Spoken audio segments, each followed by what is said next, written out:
പിതാവിനും പുത്രനും പരിശുദ്ധാത്മാവിനും സ്തുതി, ആദ്യം മുതൽ എന്നും എന്നേക്കും തന്നെ. ആമീൻ.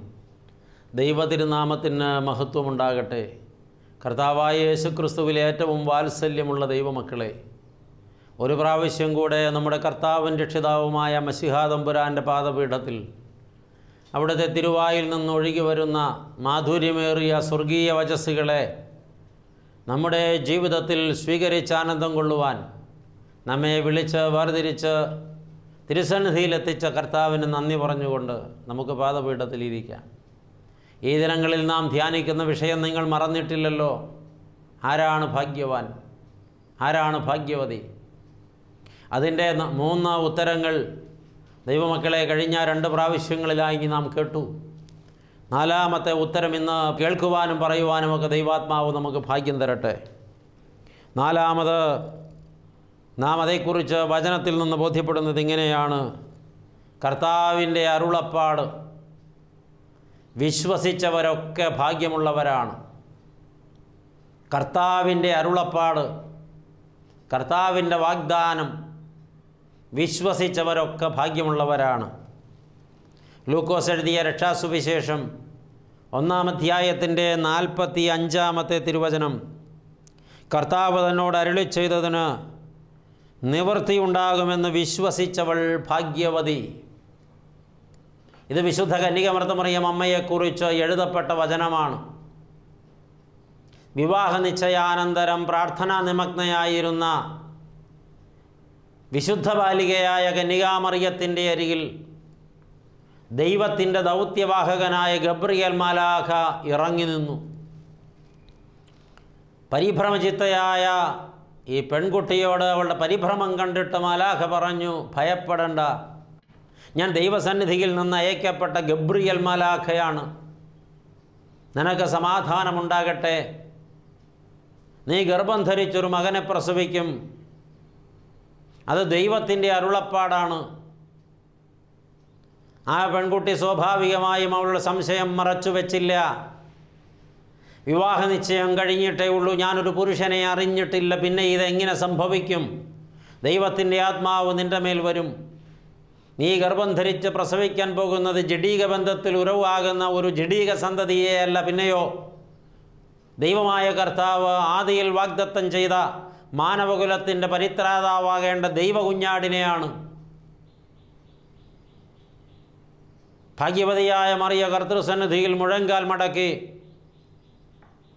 പ്രവാചകൻ അരുളി ചെയ്തത് നിവർത്തിതമാകുവാൻ ദൈവം തന്നെ തിരഞ്ഞെടുത്തിരിക്കുന്നു എന്നവൾക്ക് ബോധ്യപ്പെട്ടു. അതുതന്നെ ഭാഗ്യം. കേട്ടല്ലോ, ദൈവത്താൽ തിരഞ്ഞെടുക്കപ്പെടുന്നവർ ഭാഗ്യമുള്ളവർ. ആ കാലഘട്ടത്തിൽ ഒരുപാട് കന്യകമാരുണ്ടായിരുന്നു പലസ്തീനായിൽ. യെശയ്യാ പ്രവാചകൻ എഴുതിയത് തന്നിൽ നിവൃത്തിയാകണമെന്ന് വിചാരിച്ച് കന്യക ഗർഭിണിയായി ഒരു പുത്രനെ പ്രസവിക്കുമെന്ന പ്രവചനം തന്നിലൂടെ യാഥാർത്ഥ്യമാകണമെന്ന് വിചാരിച്ച് പ്രഭു കുടുംബങ്ങളിലെ കുലീന കന്യകമാർ പലരും കുടുംബജീവിതം വേണ്ടെന്ന് വെച്ച് കന്യകാവ്രതമെടുത്ത് കർത്തൃമാതാവാകാൻ കച്ചകെട്ടി കാത്തിരുന്നിട്ടും അവരുടെ ഉള്ളത്തിൽ അഹങ്കാരമുണ്ടെന്നറിഞ്ഞ് അവരിൽ ആരെയും കടാക്ഷിക്കാതെ മാതാപിതാക്കൾ ബാല്യകാലത്ത് നഷ്ടപ്പെട്ട അനാഥയായതുകൊണ്ട് ജെറുസലേം ദേവാലയത്തിൽ വളർത്തപ്പെട്ട ഈ പാവപ്പെട്ട പെൺകുട്ടിയുടെ വിനയവും താഴ്മയും വിശുദ്ധിയും ഉള്ള നിഷ്ഠയുമൊക്കെ കണ്ടിട്ട് അവളെ തിരഞ്ഞെടുത്ത ദൈവത്തിൻ്റെ തിരഞ്ഞെടുപ്പ് തന്നെ ഭാഗ്യം. ദൈവമായ കർത്താവ് തൻ്റെ ദൂതൻ മുഖാന്തരം അരുളി ചെയ്ത വചനം കേട്ടിട്ട് മുഴങ്കാൽ മടക്കി കൈകൂപ്പി നിന്ന് ഈ ബാലിക പറഞ്ഞു, ഇതാ ഞാൻ കർത്താവിൻ്റെ ദാസി, തീഹിതം പോലെ എനിക്ക് ഭവിക്കട്ടെ. ഞാനിനി മറ്റൊന്നും ചിന്തിക്കുന്നില്ല, ദൈവഹിതമെന്നിൽ നിവൃത്തിയാകട്ടെ എന്ന് സമർപ്പിച്ചു. ആ സമർപ്പണത്തെക്കുറിച്ചാണ് ലൂക്കോസ് സുവിശേഷകൻ ഇങ്ങനെ എഴുതിയത്: കർത്താവ് തന്നോട് അരുളി ചെയ്തതിന് നിവൃത്തിയുണ്ടാകുമെന്ന് വിശ്വസിച്ചവൾ ഭാഗ്യവതി. ഇത് പറഞ്ഞത് മറ്റൊരാളാണ്. ദൈവമക്കളെ, ഇപ്രകാരം ദൈവത്തിൻ്റെ അരുളപ്പാട് യാഥാർത്ഥ്യമാകുമെന്ന് വിശ്വസിക്കുന്നവരൊക്കെ ഭാഗ്യമുള്ളവരാണ്. എന്നാൽ ആധുനിക ലോകത്തെ കുഴപ്പമെന്താണ്? യുക്തിക്ക് നിരക്കാത്തതൊന്നും വിശ്വസിക്കില്ല, ബുദ്ധിക്ക് ബോധ്യപ്പെടാത്തതൊന്നും വിശ്വസിക്കില്ല. അവിടെയല്ലേ പ്രിയപ്പെട്ടവരെ നാം പരാജയപ്പെടുന്നത്, സ്വയം പരാജയപ്പെടുത്തുന്നത്? ലോകത്തുള്ള എന്തിനേയും ഏതിനേയും യുക്തി കൊണ്ടും ബുദ്ധി കൊണ്ടും അളന്ന് തിട്ടപ്പെടുത്തി കുപ്പിയിലാക്കി അത് കസ്റ്റഡിയിൽ വെച്ച് ഞാനിതിനെ എൻ്റെ നിയന്ത്രണത്തിൽ വെച്ചിരിക്കുന്നു എന്ന് അവകാശപ്പെടാൻ വെമ്പൽ കൊള്ളുന്ന മനുഷ്യൻ ദൈവത്തെ പോലും കുപ്പിയിലടച്ച് പോക്കറ്റിലിടാൻ ശ്രമിക്കുകയാണ്. പ്രപഞ്ചശില്പിയായ തമ്പുരാൻ തൻ്റെ ബുദ്ധിക്കുള്ളിൽ ഒതുങ്ങുന്നില്ല എന്ന കാരണം കൊണ്ട് ദൈവമില്ലെന്ന് പറയാനോ ദൈവമുണ്ടോ എന്ന് ചോദിക്കാനോ ഒക്കെ മുതിരുന്ന മനുഷ്യൻ്റെ അല്പത്വം എത്ര വലുതാണ്. ഇവിടെയാണ് കർത്താവ് തന്നോട് അരുളി ചെയ്ത വചനം, ദൈവവചനം നിവൃത്തിയാകുമെന്ന് വിശ്വസിച്ചവൾ ഭാഗ്യവതി എന്ന വിശുദ്ധ മറിയത്തെക്കുറിച്ച് വചനം പറയുന്നത്. ഇപ്രകാരം ദൈവത്തിൻ്റെ അരുളപ്പാട് വിശ്വസിച്ചവരൊക്കെ ഭാഗ്യമുള്ളവരാണ്, നിശ്ചയമായിട്ടും ഭാഗ്യമുള്ളവരാണ്. അങ്ങനെ ദൈവത്തിൻ്റെ അരുളപ്പാട് വിശ്വസിച്ച് ഭാഗ്യം ലഭിച്ചവർക്ക് ആ ഭാഗ്യം എന്നേക്കുമുള്ള ഭാഗ്യമായി തീർന്നിട്ടുണ്ട്. കേൾക്കണം, ലോകചരിത്രത്തിൽ എവിടെയൊക്കെ യേശുക്രിസ്തുവിൻ്റെ നാമം ഉച്ചരിക്കപ്പെടുമോ അവിടെയൊക്കെ അവൻ്റെ അമ്മയായ വിശുദ്ധ മറിയത്തിൻ്റെ നാമവും ഉച്ചരിക്കപ്പെടും. ചിലരത് മനഃപൂർവ്വം മറക്കുന്നുണ്ട്. അത് അവരുടെ നിർഭാഗ്യം കൊണ്ട് മറന്നു പോകുന്നതാണ്. ചിലർ ഈ ഭാഗ്യവതിയായ മാതാവിനെ പരിഹസിക്കുന്നുണ്ട്. അതവരുടെ നിർഭാഗ്യം എന്നല്ലാതെ മറ്റൊന്നും പറയാനില്ല. ദൈവവും ദൈവത്തിൻ്റെ ദൂതനും ദൈവത്തിൻ്റെ പരിശുദ്ധാത്മാവ് നയിച്ചവരുമൊക്കെ ഭാഗ്യവതി എന്ന് വിളിച്ച വിശുദ്ധ കന്യകാമറിയത്തെ അപമാനിച്ച് സംസാരിക്കുന്നവരൊക്കെ നിർഭാഗ്യവാന്മാരെന്ന് കൂടെ പറയാതെ തരമില്ല. ദൈവമക്കളെ, വിശ്വാസത്താൽ ഭാഗ്യവതിയായി തീർന്നവളാണ് കന്യകമറിയം. നാം അത് മാതൃകയായി സ്വീകരിക്കണം. ദൈവത്തിൽ വിശ്വസിക്കണം, ദൈവത്തിൻ്റെ അരുളപ്പാടിൽ വിശ്വസിക്കണം, ദൈവവചനത്തിൽ വിശ്വസിക്കണം. ദൈവം വാക്ക് പറഞ്ഞാൽ മാറാത്തവനും വാഗ്ദത്തത്തിൽ വിശ്വസ്തനുമാണ്. അതനുസരിച്ച് കർത്താവിൻ്റെ വാഗ്ദത്തം എന്താ? ഞാൻ പോയതുപോലെ വീണ്ടും വരും. അത് വിശ്വസിക്കുന്നവരൊക്കെ ഭാഗ്യമുള്ളവരാണ്. അത് അവിശ്വസിച്ച് ഈ ലോകത്തിൻ്റെ ഇമ്പങ്ങളിൽ മുഴുകി താന്തോന്നികളായി ജീവിക്കുന്നവരൊക്കെ നിർഭാഗ്യവാന്മാർ തന്നെയാണ്. ദൈവമക്കളെ, ഇന്ന് ക്രിസ്ത്യാനികളെന്ന് പേരുള്ള ബഹുഭൂരിപക്ഷം പേരും മശിഹ വീണ്ടും വരുമെന്ന് വിശ്വസിക്കുന്നില്ല എന്നുള്ളതാണ് യാഥാർത്ഥ്യം. ഈ ഭൗമലോകത്തിനപ്പുറത്തൊരു നിത്യതയുണ്ടെന്നോ ഒരു സ്വർഗമുണ്ടെന്നോ ഒരു നരകമുണ്ടെന്നോ ഭൂരിപക്ഷം ക്രിസ്ത്യാനികളും അംഗീകരിക്കുന്നില്ല എന്നുള്ളതാണ് യാഥാർത്ഥ്യം. ഈ പേരുണ്ട്, ഈ വേഷമുണ്ട്, ഈ നടപ്പുണ്ട്, സാമൂഹികമായ നിലനിൽപ്പിന് വേണ്ടിയുള്ള ഒരു പ്രത്യേക വേഷം കെട്ടുന്നതിനപ്പുറത്ത് യേശു ക്രിസ്തു ഒരുക്കുന്ന ഒരു മഹത്വ രാജ്യമുണ്ടെന്നും അവിടെ ചെല്ലണമെന്നും യേശുവിൻ്റെ വാഗ്ദത്തം നിലനിൽക്കുന്നത് അംഗീകരിക്കാത്തവരാണ് വലിയൊരു ശതമാനം ആളുകൾ.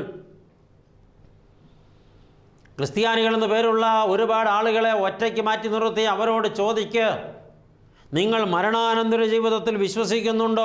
ഒരു നിത്യതയുണ്ടെന്ന് വിശ്വസിക്കുന്നുണ്ടോ? ഒരു സ്വർഗമുണ്ടെന്ന് വിശ്വസിക്കുന്നുണ്ടോ? ഒരു നരകമുണ്ടെന്ന് വിശ്വസിക്കുന്നുണ്ടോ? യേശു ക്രിസ്തുവിനോടുകൂടി ഒരു നിത്യവാസമുണ്ടെന്ന് വിശ്വസിക്കുന്നുണ്ടോ? ഭൂരിപക്ഷം പേരുടെയും മറുപടി ഇല്ല എന്നുള്ളതായിരിക്കും. ചിലർ പറയും ഇവിടെ തന്നെയാണ് സ്വർഗവും നരകവുമൊക്കെ, ഇവിടെ ആനന്ദം അനുഭവിക്കുന്നവരൊക്കെ സ്വർഗത്തിലും കഷ്ടപ്പെടുന്നവരൊക്കെ നരകത്തിലുമാണ്, മരിച്ചാലെല്ലാം തീരും. സത്യത്തിൽ പ്രിയപ്പെട്ടവരെ, എന്തു വലിയ നിർഭാഗ്യമാണത്! എത്ര വലിയ നിർഭാഗ്യവാന്മാരും നിർഭാഗ്യവതികളുമാണവർ. അങ്ങനെയുള്ളവരല്ലേ ഈ ലോകത്ത് അക്രമം നടത്തുന്നത്, ചൂഷണം നടത്തുന്നത്, എന്ത് തിന്മയും പ്രവർത്തിക്കാൻ മടിക്കാത്തത്, എത്ര സുഖാസ്വാദനത്തിനു വേണ്ടിയും ഏതൊക്കെ തലങ്ങളിലും അധപ്പതിക്കുന്നവർ. അവരൊരു ദൈവമുണ്ടെന്നും ഒരു നിത്യതയുണ്ടെന്നും മരണാനന്തരം ഒരു ജീവിതമുണ്ടെന്നും സ്വർഗനരകങ്ങളുണ്ടെന്നും വിശ്വസിച്ചിരുന്നെങ്കിൽ ഈ ക്രമം കെട്ട ജീവിതം നയിപ്പാൻ കഴിയില്ലായിരുന്നു അവർക്ക്. അവർ നിശ്ചയമായും നിഷ്ഠയുള്ളവരായി മാറുമായിരുന്നു. ഇവിടെയാണ് നാം വിലയിരുത്തേണ്ടത് ആരാണ് ഭാഗ്യവാൻ, ആരാണ് നിർഭാഗ്യവാനെന്ന്. ദൈവമക്കളെ, ആരെയും കുറ്റപ്പെടുത്തുകയല്ല ഈ വചനത്തിലൂടെ, തിരുത്തുകയാണ്, തിരുത്താൻ ശ്രമിക്കുകയാണ്. ദൈവാത്മാവാണത് ചെയ്യുന്നത്. നമുക്ക് ആരോഗ്യമുള്ളപ്പോൾ, ഇഷ്ടം പോലെ വരുമാനമുള്ളപ്പോൾ, ചുറ്റും നിൽക്കാൻ ആളുകളുള്ളപ്പോൾ, മനോഹരമായ വീടും സൗകര്യങ്ങളുമുള്ളപ്പോൾ നാം സ്വയം മതിമറന്നിട്ട് അഹങ്കാരം കയറി നാം ദൈവത്തെ പോലും വെല്ലുവിളിക്കും. അല്ലെങ്കിൽ നമ്മുടെ അറിവ് നമ്മളെ അങ്ങനെ ആക്കി തീർക്കും. ബുദ്ധി കൊണ്ടൊരുപാട് വളർന്നിട്ടും ദൈവത്തെ അറിയാൻ കഴിയാത്തവർ അറിവ് നേടിയിട്ടില്ല. ജ്ഞാനം സമ്പാദിക്കണം. ദൈവമക്കളെ, ഇവിടെയാണ് നാം ഭാഗ്യവാന്മാരാണോ അല്ലയോ എന്ന് സ്വയം പരിശോധിക്കേണ്ടിയിരിക്കുന്നത്. ഇങ്ങനെ വിശ്വസിക്കുന്നവരെ വിളിക്കുന്നത് അബ്രഹാമിൻ്റെ മക്കളെന്നാണ്. കാരണം ലോകത്തുള്ള സകല വിശ്വാസികൾക്കും പിതാവാണ് അബ്രഹാം എന്നാണ് വചനം പഠിപ്പിക്കുന്നത്. അബ്രഹാം വിശ്വസിച്ചു. അതുവരെ തന്നോട് സംസാരിച്ചിട്ടില്ലാത്ത ദൈവം, നീ ജനിച്ചു വളർന്ന നാടും വീടും വിട്ട് ഞാൻ നിന്നെ കാണിപ്പാനിരിക്കുന്ന ദേശത്തേക്ക് പോവുക എന്ന് ദൈവം പറഞ്ഞപ്പോൾ അബ്രഹാം വിശ്വസിച്ചു. ദൈവം പറഞ്ഞ വഴിക്ക് അവൻ പുറപ്പെട്ടു. ദൈവം അവന് വാഗ്ദാനം കൊടുത്തു, നിനക്ക് മക്കളില്ലെന്നറിയാം, ഞാൻ നിൻ്റെ മക്കളെ ആകാശത്തിലെ നക്ഷത്രങ്ങൾ പോലെയും കടൽക്കരയിലെ മണൽത്തരികൾ പോലെയും വർദ്ധിപ്പിക്കും. ആരും അത് എണ്ണിത്തീർക്കുകയില്ല. അപ്പോഴും അവന് മക്കളില്ല. ദീർഘമായ 25 വർഷങ്ങൾ കാത്തിരിക്കേണ്ടി വന്നപ്പോഴും മനസ്സ് മടുത്തുപോയില്ല. റോമാലേഖന കർത്താവ് എഴുതുന്നുണ്ട്, ആശയ്ക്ക് വകയില്ലെന്നറിഞ്ഞിട്ടും ശരീരശാസ്ത്രപ്രകാരം ജരാനരകൾ ബാധിച്ചിട്ടും തൻ്റെ ഭാര്യയ്ക്ക് സ്ത്രീകൾക്കടുത്ത മുറകൾ നിന്നുപോയിട്ടും ഉള്ള ഗർഭപാത്രം ഉണങ്ങി ചുരുണ്ടുപോയി എന്നറിഞ്ഞിട്ടും പുത്രോത്പാദന ശേഷി ഇനി സാധ്യമാകില്ല എന്ന് ബോധ്യപ്പെട്ടിട്ടും ആശയ്ക്ക് വിരോധമായി ആശയോടെ വിശ്വസിച്ച് ദൈവിക വാഗ്ദത്ത നിവർത്തിക്കായി കാത്തിരുന്നവനാണ് അബ്രഹാം. അവിടെയാണ് അബ്രഹാമിനെ വിശ്വാസികളുടെ പിതാവെന്ന് വിളിക്കുന്നത്.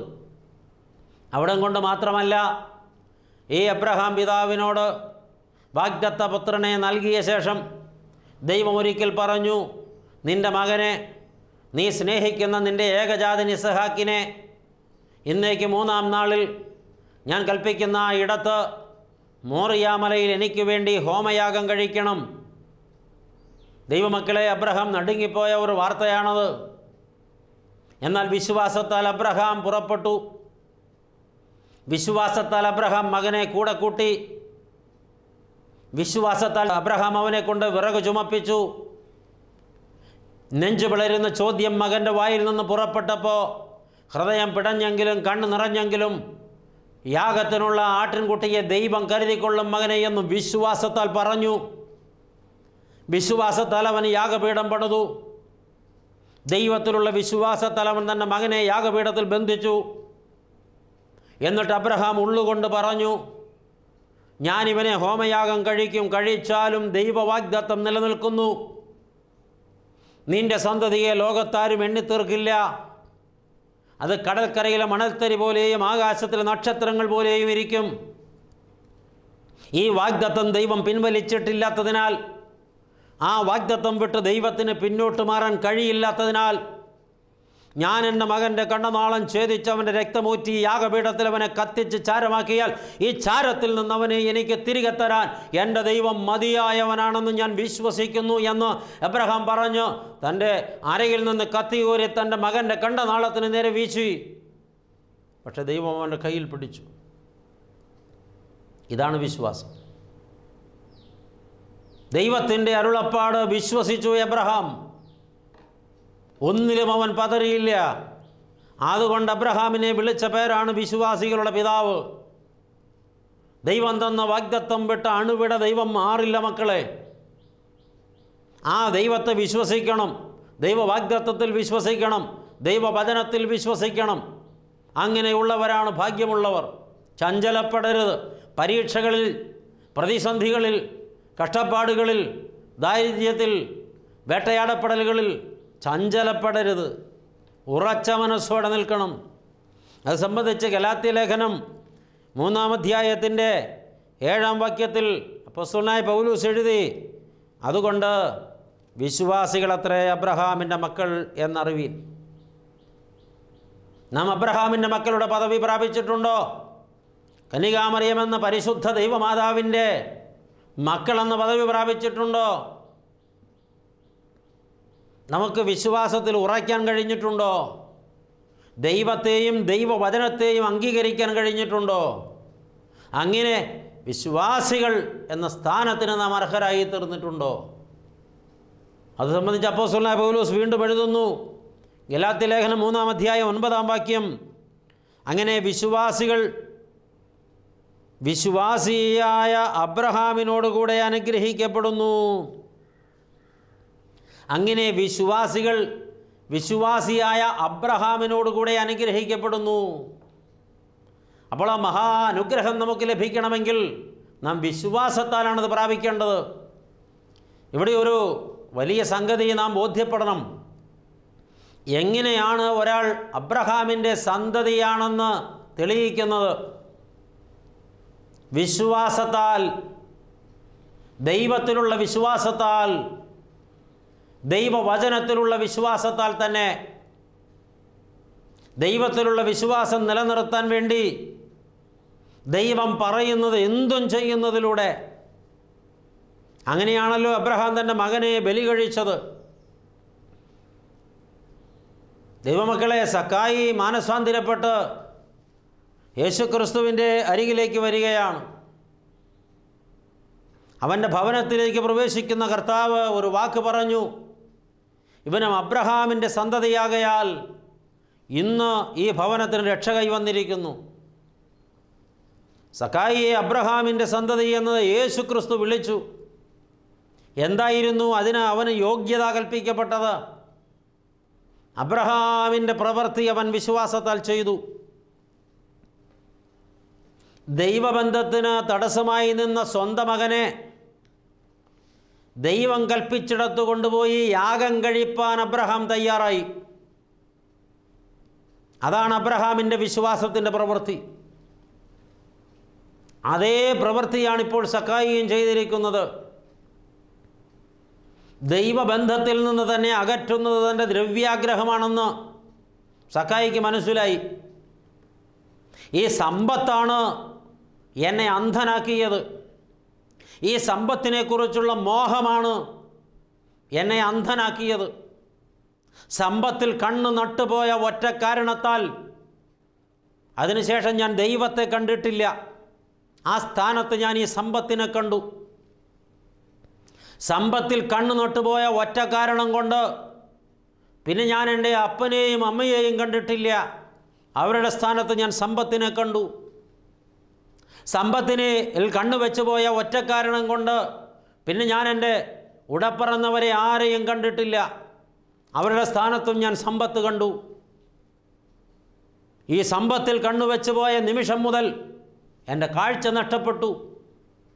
ഞാൻ ദൈവത്തെ മറന്നു, മാതാപിതാക്കളെ മറന്നു, ഉടപ്പിറന്നവരെ മറന്നു, എൻ്റെ സ്വന്തം ബന്ധങ്ങളെ മറന്നു, എൻ്റെ സഭയെ മറന്നു, എൻ്റെ സ്വന്തം ജനത്തെ മറന്നു, എൻ്റെ മതപുരോഹിതന്മാരെ മറന്നു, എൻ്റെ ദൈവത്തിൻ്റെ ആലയം മറന്നു. എൻ്റെ ദൈവത്തിൽ നിന്നും എൻ്റെ ബന്ധങ്ങളിൽ നിന്നും എന്നെ അകറ്റിയത് ഈ സമ്പത്താണ്. അബ്രഹാമിനെ അകറ്റിയത് വാർദ്ധക്യകാലത്ത് ലഭിച്ച മകനായിരുന്നെങ്കിൽ സക്കായിയെ അകറ്റിയത് ഈ സമ്പത്തായിരുന്നു. അബ്രഹാം തൻ്റെ മകനെ ബലി കൊടുത്ത് ദൈവത്തിലുള്ള കാഴ്ച പുനഃസ്ഥാപിച്ചെങ്കിൽ സക്കായി തൻ്റെ സമ്പത്ത് ബലി കഴിച്ച് ദൈവത്തിലുള്ള കാഴ്ച പുനഃസ്ഥാപിച്ചു. ഇത് ബോധ്യപ്പെട്ടപ്പോഴാണ് കർത്താവ് പറഞ്ഞത്, ഇവനും അബ്രഹാമിൻ്റെ സന്തതി ആകയാൽ ഇന്ന് ഈ കുടുംബം അനുഗ്രഹിക്കപ്പെട്ടിരിക്കുന്നു. വിശ്വാസത്താൽ അബ്രഹാം തൻ്റെ മകനെ യാഗം കഴിച്ചു. വിശ്വാസത്താൽ സക്കായി തൻ്റെ സമ്പത്ത് യാഗം കഴിച്ചു. പകുതി സമ്പത്ത് പാവങ്ങൾക്ക്, ബാക്കിയിൽ നിന്ന് അന്യായമായി വാങ്ങിയവർക്ക് 4 മടങ്ങ്. ശുദ്ധശൂന്യനായി അവൻ മാറി. ഇത് തന്നെയാണ് പ്രിയപ്പെട്ടവരെ ഭാഗ്യം. ഇപ്രകാരമൊരു ഭാഗ്യ കണ്ടെത്തൽ നമുക്ക് സാധ്യമാകുമോ? നഷ്ടം വരുമല്ലേ. നഷ്ടം വരുന്നതൊന്നും നമ്മൾ സ്വീകരിക്കാൻ തയ്യാറല്ല. ദൈവമക്കളെ, ഇതുപോലെ ഒരുപാട് ആളുകളുണ്ട്. അതൊന്നും മാനസാന്തരപ്പെട്ടവരുടെ പട്ടികയിൽ ചേർക്കാൻ പറ്റിയ ആളുകളല്ല. ദൈവം അവരെ അംഗീകരിച്ചിട്ടുണ്ടെന്ന് എനിക്ക് തോന്നുന്നില്ല. അവരനുദപിച്ചതൊക്കെ സത്യമാണ്, പക്ഷെ തിരുത്തിയിട്ടില്ല. തിരുത്തപ്പെടേണ്ട ആൾ തിരുത്തപ്പെടാതെ സംഭവിക്കുന്ന അനുതാപമല്ല. അവർ നടത്തുന്ന കുമ്പസാരവുമല്ല. സക്കായിയുടെ അനുതാപമാണ് അനുതാപം. അവൻ്റെ കുമ്പസാരമാണ് കുമ്പസാരം. അവൻ്റെ ഭാഗ്യമാണ് ഭാഗ്യം. അതുകൊണ്ടാണ് കർത്താവ് അവനെ അബ്രഹാമിൻ്റെ സന്തതി എന്ന് വിളിച്ചത്. സ്നേഹമുള്ളവരെ, ഇപ്രകാരം അബ്രഹാമിൻ്റെ സന്തതി എന്ന ആ വലിയ പദവിയിലേക്ക് എത്തുവാൻ ഇന്ന് നമ്മളും വിളിക്കപ്പെടുകയാണ്. അങ്ങനെ ദൈവത്തിലും ദൈവവചനത്തിലും ദൈവവാഗ്ദത്തത്തിലും വിശ്വസിക്കുന്നവരത്രേ ഭാഗ്യമുള്ളവർ. അപ്പോസ്തലന്മാരത് അങ്ങനെ തന്നെ വിശ്വസിച്ചു. കർത്തൃവാഗ്ദത്തത്തിൽ വിശ്വസിച്ചതുകൊണ്ടാണ് അവർ വഴുതിപ്പോകാതിരുന്നത്. ആ വിശ്വാസത്തിൽ ഉറച്ചതുകൊണ്ടാണ് അവർ സഭയെ കെട്ടിപ്പടുക്കാൻ കയ്യും മെയ്യും മറന്ന് അരയും തലയും മുറുക്കി ഇറങ്ങിയത്. ആ വിശ്വാസത്തിൽ അവർ ഉറച്ചതുകൊണ്ടാണ് അവർ രക്തസാക്ഷികളാകാൻ മത്സരിച്ചത്. ആ വിശ്വാസത്തിൽ ഉറച്ചതുകൊണ്ടാണ് ആദിമസഭയിലെ ആയിരക്കണക്കിന് വിശുദ്ധന്മാർ ക്രൂരസിംഹങ്ങൾക്ക് ഇരയായപ്പോഴും മൃഗയുദ്ധം ചെയ്യേണ്ടി വന്നപ്പോഴും തടവറയിൽ ഇരുട്ടിലടയ്ക്കപ്പെട്ടപ്പോഴും റോമൻ കൊളോസിയങ്ങളിൽ ഭേദ്യം ചെയ്യപ്പെട്ടപ്പോഴും ചഞ്ചലപ്പെടാതെ നിന്ന് അസാമാന്യ ധൈര്യം കാണിച്ചത് വിശ്വാസത്താൽ ഭാഗ്യമുള്ളവരായി തീർന്നതുകൊണ്ടാണ്. ദൈവമക്കളെ, ഒന്നും നഷ്ടപ്പെടാൻ തയ്യാറല്ലാത്ത, ലാഭം മാത്രം ചിന്തിക്കുന്ന, അതിനുവേണ്ടി എവിടെയും എന്തു വിട്ടുവീഴ്ചയും ചെയ്യുന്ന, ഏത് സാഹചര്യത്തിലും വേഷം മാറിക്കെട്ടുന്ന, ഏതു നിലപാടും നിമിഷങ്ങൾക്കനുസരിച്ച് മാറുന്ന ഒരാൾ ഒരിക്കലും ഭാഗ്യവാനാകയില്ല, ഭാഗ്യവതിയാകയില്ല. വലിയ വില കൊടുത്തുകൊണ്ട്, വലിയ നഷ്ടം സഹിച്ചുകൊണ്ട് ദൈവീക വാഗ്ദാനം നിവൃത്തിയാകട്ടെ എന്ന് വിശ്വാസത്താൽ പറഞ്ഞ് ദൈവകരങ്ങളിൽ ജീവിതം വെച്ചു കൊടുക്കാൻ മനസ്സുള്ളവരത്രേ ഭാഗ്യവാന്മാരുടെ പട്ടികയിൽ പേരുള്ളവർ. വിശുദ്ധ കന്യകാമറിയത്തിന് കൊടുക്കേണ്ടി വന്നത് ചെറിയ വിലയൊന്നുമല്ല. ഒരുപാട് ശോധനകൾക്ക് വിധേയയാക്കപ്പെട്ടു. ഒരുപാട് പരിഹാസം കേൾക്കേണ്ടി വന്നു. ഒറ്റപ്പെട്ട അവസ്ഥയിൽ നിൽക്കേണ്ടി വന്നു. ആദ്യം വാർത്ത കേട്ട് യോസഫ് ഉപേക്ഷിക്കാൻ ശ്രമിച്ചെങ്കിലും ദൈവിക ഇടപെടൽ മുഖാന്തരം ചേർത്തു. സ്വന്തം മകനെ ഉദരത്തിലിട്ടുകൊണ്ട് ദീർഘയാത്ര ചെയ്യേണ്ടി വന്നു. ഈ കുഞ്ഞിനെ പ്രസവിച്ചേറെ നാൾ കഴിയും മുമ്പ് കുഞ്ഞിനെയും കൊണ്ട് ദീർഘദൂരത്തുള്ള മിസ്രയീമിലേക്ക് പലായനം ചെയ്യേണ്ടി വന്നു. ആശാരിയുടെ പണിപ്പുരയിൽ ദൈവപുത്രൻ വളരുന്നത് കണ്ട് നെടുവീർപ്പിടേണ്ടി വന്നു. പക്ഷേ അവിടെയൊന്നും ഭാഗ്യവതിയായ വിശുദ്ധ കന്യകമാതാവ് ചുളുങ്ങിപ്പോയില്ല, വാടിപ്പോയില്ല. ഒടുവിൽ തൻ്റെ മകൻ കുരിശിൽ കിടന്ന് പിടയുന്നത് കണ്ട് ഹൃദയത്തിലൂടെ വാൾ കിടക്കുന്ന അവസ്ഥയുണ്ടായി. അപ്പോഴും പതറിയില്ല. ദൈവമക്കളെ, അതുകൊണ്ട് സർവ്വലോകത്തും എല്ലാ കാലത്തും ചരിത്രമുള്ളിടത്തോളം ഏറ്റവും ഭാഗ്യവതി എന്ന വിശുദ്ധ മാതാവ് വാഴ്ത്തപ്പെടുകയാണ്. ദൈവത്തെ പ്രസവിക്കുവാൻ ഭാഗ്യം ലഭിച്ചവൾ മഹാഭാഗ്യവതിയാണ് വിശുദ്ധ മാതാവ്. ഈ മഹാഭാഗ്യമാണ് പ്രിയപ്പെട്ടവരെ വിശ്വാസത്താൽ അവൾ ആർജിച്ചത്. അതുകൊണ്ട് ഇന്ന് നാം തിരിച്ചറിയുന്നു, ദൈവത്തെ വിശ്വസിക്കുന്നവർ, ദൈവത്തിൻ്റെ അരുളപ്പാട് വിശ്വസിക്കുന്നവർ, ദൈവകൽപ്പന വിശ്വസിക്കുന്നവരൊക്കെ ഭാഗ്യമുള്ളവരാണ്. ആ ഭാഗ്യവാന്മാരുടെ ഗണത്തിൽ ഞാനും നിങ്ങളും ചേർക്കപ്പെടട്ടെ. അതിന് നമുക്ക് ഭാഗ്യമുണ്ടാകട്ടെ എന്ന് ഇപ്പോൾ ആശംസിക്കുകയാണ്. ആരും വിശ്വാസത്തിൽ നിന്ന് അന്യരായി പോകല്ലേ. ആരും നിർഭാഗ്യവാന്മാരും നിർഭാഗ്യവതികളുമായി പോകല്ലേ. നമുക്ക് ഭാഗ്യമുള്ളവരാകാം വിശ്വാസത്താൽ. ദൈവം അനുഗ്രഹിക്കട്ടെ. പ്രാർത്ഥിക്കാം. സ്നേഹവാനായ ദൈവമേ, സ്വർഗീയ പിതാവേ, അനുഗ്രഹീതമായ നല്ല സമയത്തിനായിട്ട് ഞങ്ങൾ അങ്ങേക്ക് നന്ദി പറയുന്നു. ദൈവത്തിലും ദൈവവചനത്തിലും വിശ്വസിക്കുന്നവരൊത്തിരി ഭാഗ്യവാന്മാരെന്ന് തിരുവചന വെളിച്ചത്തിൽ വിശുദ്ധ കന്യകമറിയാം അമ്മയുടെയും അബ്രഹാം പിതാവിൻ്റെയും ജീവിതത്തെ സാക്ഷി നിർത്തി ഇന്ന് ഞങ്ങളെ പഠിപ്പിച്ചല്ലോ. അവരുടെ വിശ്വാസം പോലെ തികഞ്ഞ വിശ്വാസത്തിൽ ഉറയ്ക്കുവാൻ ദൈവമേ ഞങ്ങൾക്ക് ഭാഗ്യം തരുമാറാകണമെന്ന് പ്രാർത്ഥിക്കുന്നു. ഞങ്ങൾ ഭാഗ്യമുള്ളവരെന്ന് വിളിക്കപ്പെടുവാനും ഭാഗ്യവാന്മാരുടെ ഗണത്തിൽ ചേർക്കപ്പെടുവാനും ദൈവമേ ഈ വചന കേൾവി മുഖാന്തരം ഞങ്ങൾക്കിടവരുത്തണമെന്ന് പ്രാർത്ഥിക്കുന്നു. എല്ലാ നന്മകൾക്കുമായിട്ട് നന്ദി പറയുന്നു. കേൾപ്പിച്ച വചനത്തിനായിട്ട് സ്തോത്രം. ഞങ്ങൾ നിനക്കും നിൻ്റെ പിതാവിനും പരിശുദ്ധാത്മാവിനും സ്തുതി സ്തോത്രങ്ങൾ അർപ്പിക്കുന്നു, ഇപ്പോഴും എപ്പോഴും എന്നേക്കും തന്നെ. ആമേൻ.